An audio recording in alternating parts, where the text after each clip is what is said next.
Perjuangan ke arah kemerdekaan tanah Melayu dipelopori oleh pertubuhan-pertubuhan politik. Selain dari United Malay National Organisation atau UMNO yang sinonim sebagai pertubuhan politik kanan dengan perjuangan mencapai kemerdekaan secara rundingan, perjuangan ke arah kemerdekaan turut dilancarkan oleh pertubuhan politik kiri Melayu.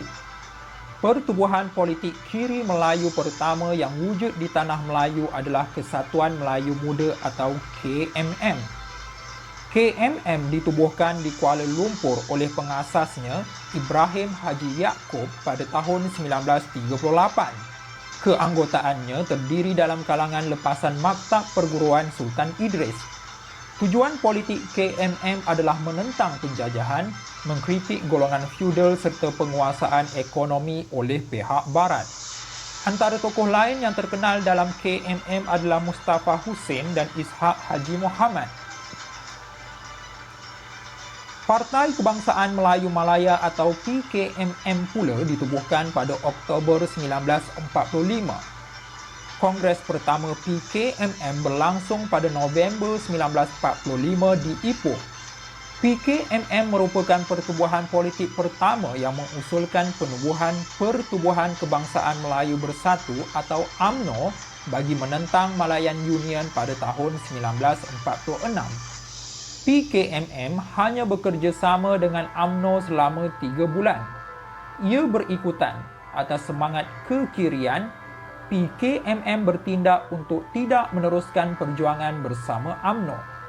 Mohtarudin Lasso merupakan yang dipertua pertama PKMM, kemudian diganti oleh timbalannya iaitu Dr. Burhanuddin Al-Helmi.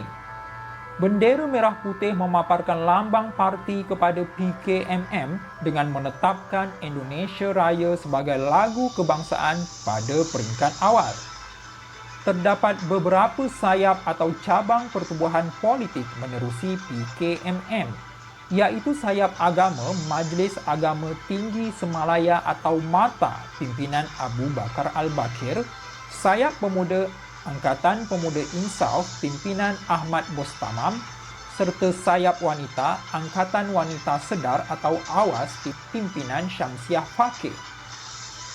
Pada tahun 1947, PKMM dianggarkan memiliki keanggotaan 60,000 hingga 100,000 ahli seluruh tanah Melayu. Pusat Tenaga Rakyat atau PUTRA pula adalah gabungan pertubuhan politik kiri Melayu yang ditubuhkan pada 22 Februari 1947. Ia merangkumi gabungan pertubuhan politik Melayu iaitu PKMM, API, AWAS, Barisan Tani Semalaya dan 80 pertubuhan politik berskala kecil yang lain. PUTRA ditubuhkan sebagai reaksi balas terhadap penubuhan Jawatan Kuasa Kerja atau Jawatan Kuasa Eksekutif anjuran British Julai 1946.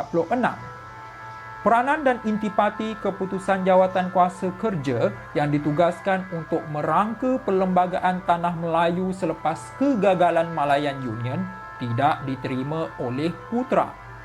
Hal ini kerana hanya wakil British, wakil UMNO dan wakil raja-raja terlibat dalam urusan merangka perlembagaan tanah Melayu tanpa melibatkan wakil dari pertubuhan politik kiri di tanah Melayu. Antara prinsip PUTRA ialah menuntut bahasa Melayu sebagai bahasa kebangsaan dan istilah Melayu digunakan bagi merujuk semua warga di tanah Melayu.